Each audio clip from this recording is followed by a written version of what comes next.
Antonio, our home all week long, and really there's nothing better than the NBA Finals. And if last night was any indication of what this series may be like, then we are certainly in for a ride.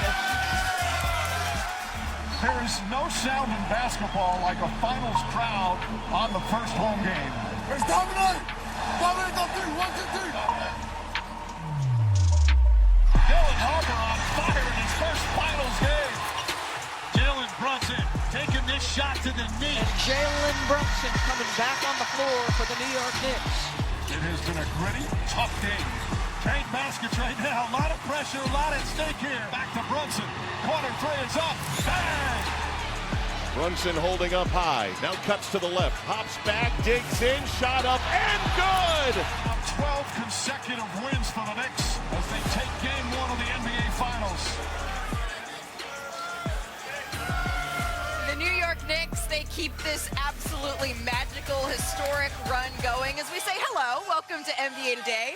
Alongside Kendrick Perkins, Danny Green, Chiney Ogwumike, Brian Windhurst, I'm Malika Andrews. And certainly it feels like the New York Knicks fans, there's a couple more today than yesterday. Hey, look, can we get security? Because I know they're going to be mad for what I'm about to say. I told y'all the Knicks was going to win yesterday. Big body Brunson. Ain't no Spurs. Ain't no Spurs. Big Brunson house. Tell Wendy to fight back. That's what y'all do. Tell them to fight back. Are you not going to give me credit? I picked the Knicks as well. Oh, well, you didn't say nothing to them? That is very Don't let me get jumped. better than anyone. It is still incredibly early on in this series. There is a Why are you choosing violence? Why are you choosing violence? Brunson did. Is certainly here. We saw it in game one, but also media day is happening as we speak. We know the Spurs, they already had a film session this morning. The New York Knicks are on the court as we are talking right now. Jalen Brunson, he spoke moments ago about that comeback that Kendrick Perkins was absolutely right about. In the world we live in now, everyone wants things instantly. And so from our perspective, it's all about just getting better every single day. Keep chipping away, being 1% better. When you take steps back, how can you improve?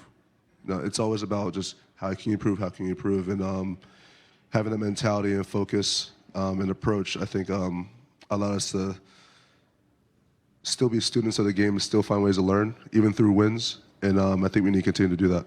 Normal means trusting each other, trusting the basketball guys, trusting the game plan, executing, and not relying on talent so much to make shots or to save the day. You know, I mean,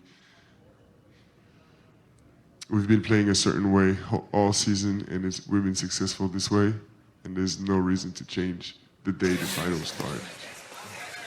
Well, it was the San Antonio Spurs that were up by double digits in the third quarter before the New York Knicks did what we have seen them do so many times this postseason. Perk, what impressed you the most? Well, their togetherness, but in order to overcome a deficit, you have to get stops. And while everyone is harping on, you know, big body Brunson in the fourth quarter, Karl Anthony Towns being aggressive against Wemby, they held them to 95 points. And one thing that stood out to me is, if you go back and you watch that game, I counted 4 or 5 times where big body Brunson got back in transition by himself.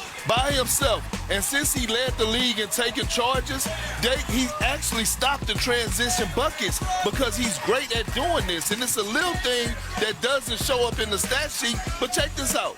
This is what I'm saying. Stephon Counts, he's stopping them. Look at the effort. Look at the leadership. Look at the want to will. And, like, guys don't highlight that, but that's a real thing. Perk, that is such an amazing thing to point out because it's kind of the way people treat Wemby.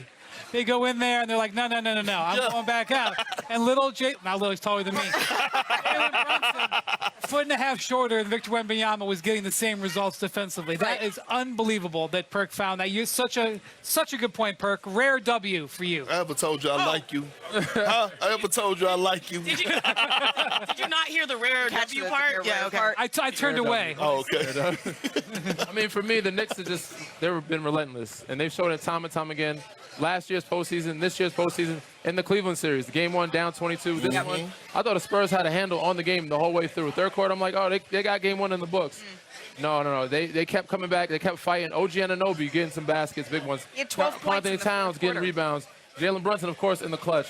And defensively, what they were doing. But offensively, they just kept going. When you're Jalen Brunson is so much more than a shooter, but when you're having an off-shooting night, when you were struggling and you're putting shots up, Jalen Brunson was not afraid to keep shooting. Wasn't bashful. Certainly was not. How do you continue to flip that mindset when you're actually in the game and you're saying, so far I've been cold? That takes years of maturity. And a superstar, sometimes, most role players, once they miss a couple, they're like, all right, maybe I'll shy away from the shots. Right. It takes me years of maturity to forget about that last shot and think about the next shot. But after year 3 or 4, it's like, I might go 0 for 9, but that 1 for 10 might win the game, might change the game. But in my younger years, I might not shoot that 10th one because I was so scared of the moment. Jalen Brunson, obviously, he's been doing this since he's in college. He's been a winner at Villanova. He's a winner here. And he's a clutch player of the year for a good reason because he doesn't care or matter what. Whatever it takes to win, if I take 30 or 40 shots, I'm going to keep going, and I'm going to make sure I get my team there. For the first 3 quarters, Jalen Brunson really struggled. He shot 32%. And then, in the fourth quarter, close your ears, Spurs fan. Fourth quarter, he shot 56% from the floor, had 13 of his 30 points. Let's break it down because it starts with his filthy floater. Watch this. He escapes the screen, and watch this here. In the paint, just tosses it. That's underhanded. That's wild. So it's filthy floater. Then he has this fantastic finish. We're talking about a Knicks team that wants to run and gun. He is fearless. One defender in front of him, he sees the paint. He's not afraid whether it's Champagny or whether it is Victor Wembanyama. He is going to hit you with that fillet. And last but not least, this is why he's great and probably arguably playing the best basketball in the postseason and closing minutes because of his fancy footwork. He's able to get the crossover, pivot, hesitate, step through, look at the time, 40 seconds left. Excellent defense, and then he hits the dagger. You look at the consummate body of work. Someone told me that it takes a level of vulnerability to be great as a basketball player. You have to not be afraid to miss it to learn how to make it when it matters most. Jalen Brunson is that guy. It does not matter what the package looks like. It's about the performance, and we saw that in the fourth quarter when he was trusted the most. And what's that quote that get tossed around? It got to be in you, not on you. And I didn't play with a whole lot of Hall of Famers, and I didn't witness them in those moments, from Paul Pierce to Kevin Durant. And what you notice is that he didn't give a damn that he was struggling in the first, second, and third quarter. And his teammates knew, because if you watch the isolation basketball, it went back to everybody space out, give me room to work. No one was complaining. No one was trying to get the ball. They knew. Instead of, everybody around New York, they used to be delusional fans, right? When they was trying to get a savior, right? They was trying to get a savior. They was trying to trade or thinking about trading for Giannis. Well, Jalen Brunson is actually their savior. They found their savior. They found him. He was the head of the snake last night. He is the leader of this team. But in a lot of ways, Karl-Anthony Towns, most of this game, was the New York Knicks' best player. Listen, at the beginning of this week, Mike Brown came to Karl Towns and said, Karl, you are going to be our primary defender on Victor Wembanyama. Right. And Karl Towns said, I accept that challenge. And there it was last night. We all were watching for the first possession. Who's going to be on Victor Wembanyama? They're like, oh, man, we're putting the big cat on him. Well, how fast is Cat going to get 2 fouls? He didn't. He kept his hands out of the cookie jar. He moved his feet. Victor couldn't get by him. Victor couldn't get by him. On that little half step off the dribble. And here's the thing. When you can play one-on-one, that means no rotation. No help, no rotation, no kick out for threes. Right. No kick out for threes, no Spurs guards hurting you. No kick out for threes. The Knicks guards can then come and swipe. They can help and swipe. And that's what they did. They took it off him 6 different times. Karl Towns held Victor Wembanyama to 2 of 14 shooting as a primary defender. I don't expect to see that again, but him being able to keep him in check as a heads-up defender, difference-making in the game. People forget that Cat, he's a northeastern New Jersey guy, has a lot of pride. It was a top pick. Number 1 pick, for if I'm not mistaken. Yeah, you're right. Franchise guy they predicted him to be. So everybody's talking about how great Wemby is, and he's going to be the best player in the face of the NBA. Cat's like, I'm pretty damn good, too. I'm going to show you what I can do. Not just on the offensive end, but he was bullying him on the boards. On the rebounds, he was inside and bullying him. As you can see here, it was possessions where these are back-making possessions. This is the third quarter where it turned. He's got Wemby on him right here. He pushes Wemby underneath, gets his rebound. These are deflating plays, getting this putback right here. Another possession with Wemby, they had him moving and scrambling. He has to get out of the paint. He was guarding Josh Hart, kind of stay in the paint. Josh makes a shot. Now him going on the perimeter, Cat leaves him free for another offensive and one rebound. Like, Wemby's tired, fatigued, and after seeing that, having to run from the paint to contest a shot, he's like, damn, what do I do out here? Like, these are deflating plays, and Cat was a big part of the reason their comeback happened in the third quarter. You know what the old people used to tell me, right? Yeah, that too, but to protect your feet. No, that part too, but it takes a village to raise a child. But it also takes a village to stop Wemby. And yes, Cat was great. But when you look at their defense last night, and when you look at what they done, Karl-Anthony Towns, yes, he was aggressive offensively, but it's defensive clips where he was sitting up there guarding the pick and roll.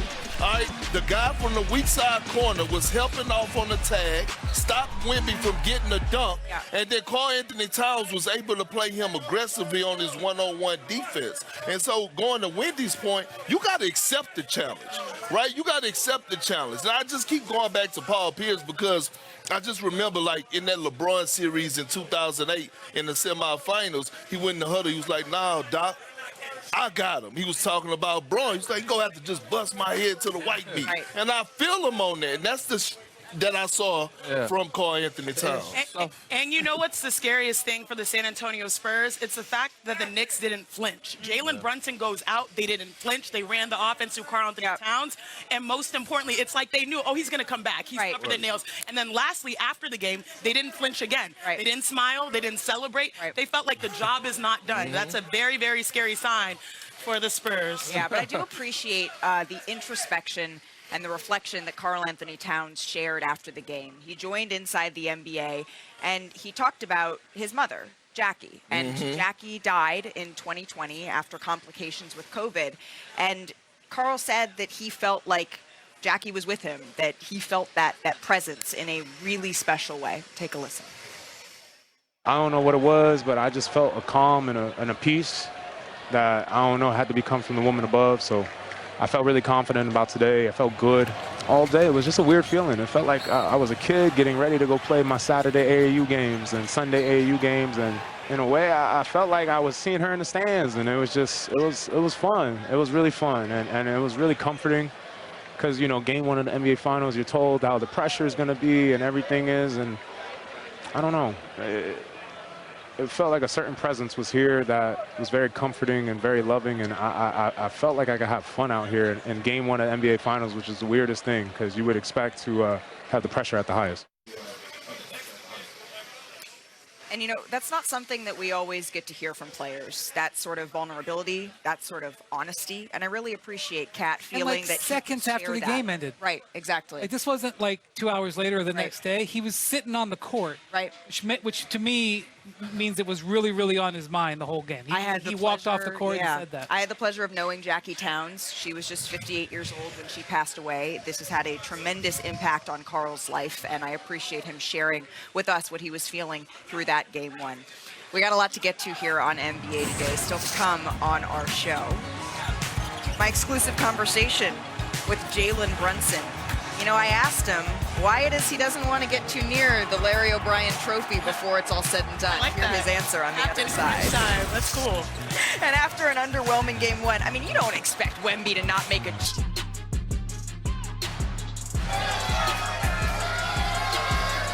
Welcome back to San Antonio, where, man, we still appreciate all of these fans braving the heat. It just goes to show how much their energy is so high. That's how much love they have for their San Antonio Spurs. Let me tell you, this game, it really could have, Sinead, gone either way. Everyone was ready to get their feet hot. This was a scary moment, though. So Harrison Barnes falls, it looks like, into Jalen Brunson's right knee. His knee just buckles a little bit awkwardly. Brunson did head to the locker room, but he soon returned to the bench. And then Brunson back in the game here, but he's in pain again coming down off this layup. He grabs his left ankle.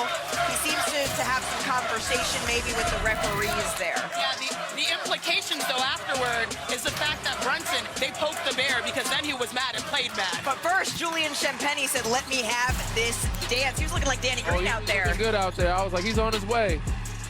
And, of course, Fox, they kept finding him, find the shooter. Should have done that second half. Talk your mess, Julie. Talk your mess, Juju. Yeah, really good first half here for Julian Champagny to go from an undrafted player to what we saw here, 5 of 6 from 3. But then he went 0 for 4 on threes in the second half. As for Wemby, he struggled. Here's what he had to say about it. It's almost not like I have anything to figure out. It's almost like I have to play normal, not even good. So with Wemby struggling, that allowed the Knicks, Janae, to just hang around a little bit. And that's the last thing you want to do to the New York Knicks. You have to credit Karl-Anthony Towns for the ferocity in which he played with. I love how he extends to get the finishes, whether it's a clean 2 or an and 1. And then right here, off of the miss here. That's it right there. It was on! 10-point third quarter for Karl-Anthony Towns. So we're headed to the 4th and final frame. And salute to Captain Clutch. Yep. Jalen Brunson. Wrong hand, wrong foot. This is the moment that he loves. He almost got every foul you missed, Scott. I'm going to give him a bucket. Did you see that twitch? Underhand. Deep dish in and out with the right hand. And there he goes. Mama, there goes that man. Jalen There goes that butt screen that Sinead was talking about. Yeah, the butt screen, very effective. We're going to see more of those. Called the Perk screen. Official term, the Perk screen. The Perk screen. We literally call it in the locker room. It's a butt screen. Well, we call it the Perk screen. Oh, the Perk screen now. Screen. Offensive rebounds. It was big for the New York Knicks. Jalen Brunson. Oh, that was... The bank was open late. This is what fans were looking like in the streets of New York. Remember, the NYPD said it was okay for them to have those parties once again. Ben Stiller, I know he's a director, but look at this cinematography here, It's Brian. gorgeous, and he posted them on his socials in slow motion. It was like art. He was there. I asked him after the game, are you going to be back for game 2? Beautiful framing. Absolutely. Honestly, couldn't get better than that. And then just a big sequence. Huge for the New York Knicks. Here's Victor Wembanyama after the game. You see him shaking his head. Every team guards differently, you know. I'm going to figure it out. It's, yeah, I mean, I was bad tonight. It's not more complicated than that. We've been down in a series before, never in the finals, obviously. But I'm not kicking myself about anything, really. I mean, I'm not worried the slightest. So if Victor's not worried, Brian, are you? The Spurs have routinely faced adversity in each of these series. And the last time that they were down 0-1 in a series against the Minnesota Timberwolves, they came out and spanked them by 38 Yeah, and it was Victor who played the best. And look, they had a loss in the first round against Portland, and Victor missed a game with the concussion. They were down at half. They responded. Down 1-0 to Minnesota. Victor responded. Victor gets ejected for the elbow. They lose. Victor responds. They get down 2-1 and then 3-2 against the Thunder. Respond, respond, respond. So I understand why Victor is saying that he is very confident. Also, I point out, they were holding this game in their hand with 5 minutes left in this game. They had this game. So, you know, they're kicking them. Look, Brunson took it. They didn't give it to him. Brunson and the Knicks took it. But the Spurs can say that they could have gotten that game. Who back here expects Victor Wembanyama to respond in game 2? I mean, what they used to say, you better recognize. I'm just saying, because Wemby only had 1 dunk last night, and let's be real, he hasn't really had a dominant performance in the last 2 games. Game 7 of the conference finals, 22-7, that was okay. Last night, 6 for 21 from the field, and what they did was they loaded up boxes and elbows. They took away the pick and roll. And what they said to Champagny, you're going to have to beat us. Look at this right here. Watch the opposite corner right here. Sucks all the way into the paint and encourages that pass to the corner. Look, they're not going to go away from this. Darren Erman, who is their defensive specialist, was on our 2008 squad. Yeah. He went to New York with Tom Thibodeau. They're going to continue to take away the paint, and they're going to say, you're going to have to beat us with tough contested 2s and 3s. And analytically, it says that it don't happen like that. Analytically, it don't happen. Jalen Brunson's one of those guys that make analytics look irrelevant because the shots analytically were bad shots, but he makes bad shots. But they can do things to make the game easier for Wemby. The pick and roll situation, I think that's their best offense. Getting him downhill the 2-on-2, where he gets a lob threat. But it's not going to be that, DG. That's what I'm telling you. They're going to take that away. Good enough to where they can, he'll keep the defense honest. So if you got that pick and roll situation, or also get that big Cornet in there with the big lineup, French vanilla, he did some weight off of Wemby so that he can be less fatigued in the fourth quarter. Why are you shaking your head? No, did you see? Wendy, tell him what happened when Cornet got in the game yesterday. I respect Luke Cornet a lot. I watched him play important roles on the Celtics. No. It was very bad. It was very bad last night when he got out there.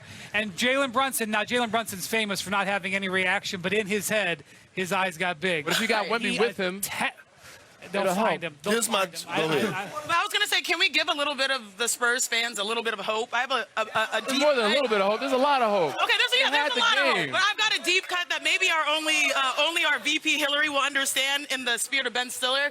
The Spurs will have severance. They will sever the first game, and they will be great. I need to get in. You have to watch the show. Okay, I got to get in on severance. The reason why they have hope is bigger than Victor Wembanyama. It's the fact that they are young. They are very young, and they have to play to their strengths, meaning the transition buckets. Right. Because if you look at the first half, they had 21 points in transition. Yeah. They had this many in the second half. If I am Mitch Johnson, I'm saying, you're a runner, you're a track star. Go, Gotta run. You have Gotta get some turnovers. Run. Gotta turn you have over. to, because when you run, that allows Victor Wembanyama to get those drag screens, to get downhill, and that's when he's his best. See, it's interesting. Everyone's talking about offense. I was curious if defensively they say no more of this. King Sports. Personally, it means the world, knowing that my dad played in the same team. It's really special and something I don't take for granted, and it's honestly like a once-in-a-lifetime opportunity. What's his name, Perk?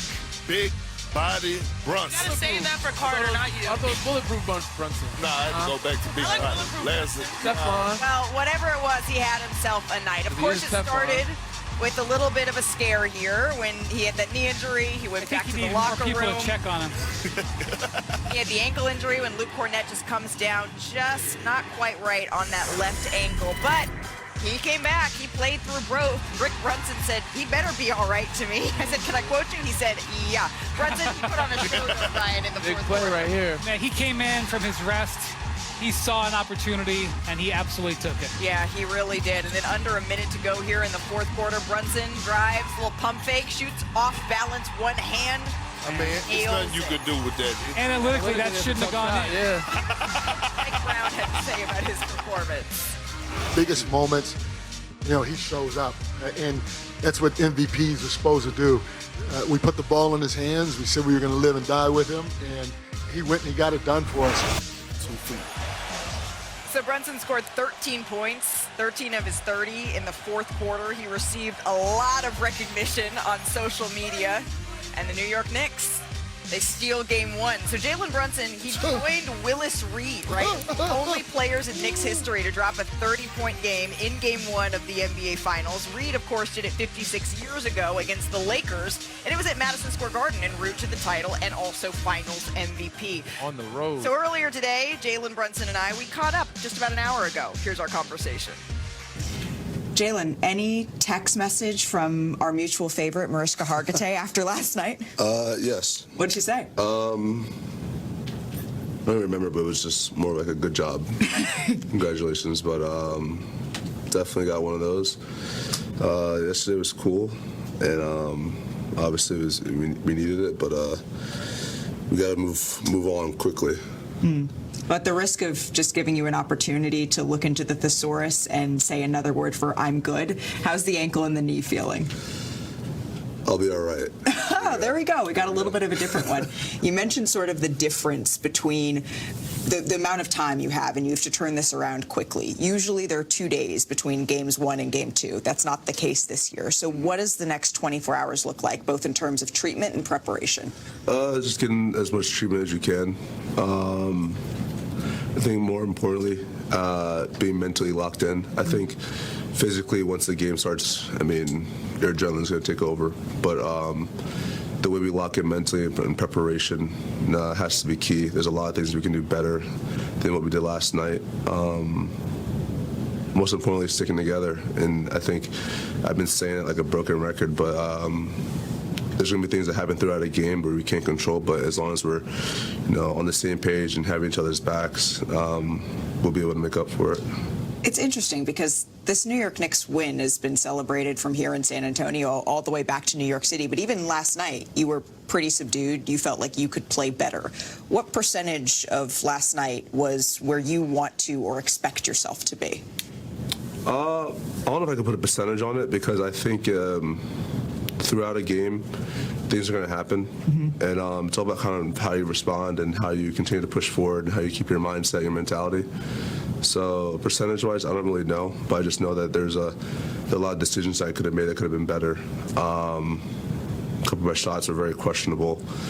Just being able to strive to be perfect, knowing that I won't achieve it, but just still having that mentality. Well, Karl Anthony Towns, I don't know if it was perfect, but so much has been made, I think, about his offense and his passing, but his defense on Victor Wembanyama last night is getting a lot of attention, and it should be. From your vantage point, what did you see him, and how did he limit Victor? I think Cat did a great job of showing hands, just trying to make everything as difficult as possible.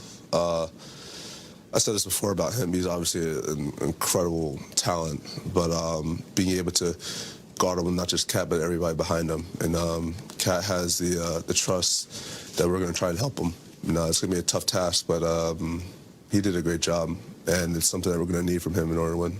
You say he is an incredible talent, which is true, but I want to drill down a little bit more, if we could, into Cat's toughness. How has what we saw last night become the norm for him? I mean, he's, even at, was this number 11 for him, year 11 for him? I mean, he's still growing as a player, still getting better, and that's what you want to see. And the fact that he's been able to be the player and person he is this late in the season is something that we truly need to just be the best that we can be. Do you think that toughness that he has gets enough credit? No. So tell me about that. I think the best thing that he does is block out the noise. A lot of things are always said about him. A lot of things are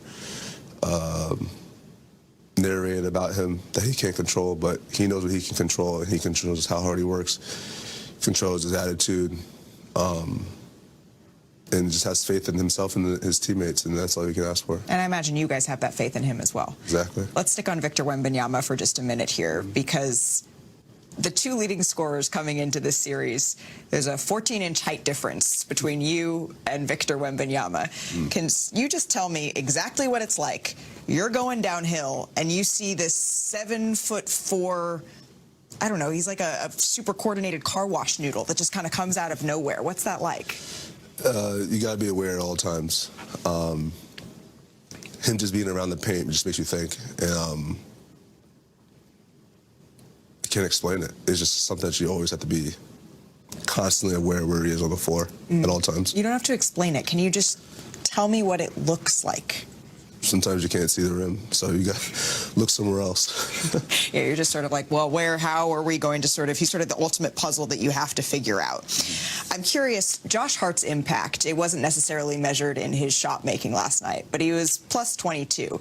Does it at all take you back to the Villanova days when you were all trying to sort of figure out a puzzle, game by game, have to win, or you're going home? Yeah, absolutely. He always finds a way to impact the game.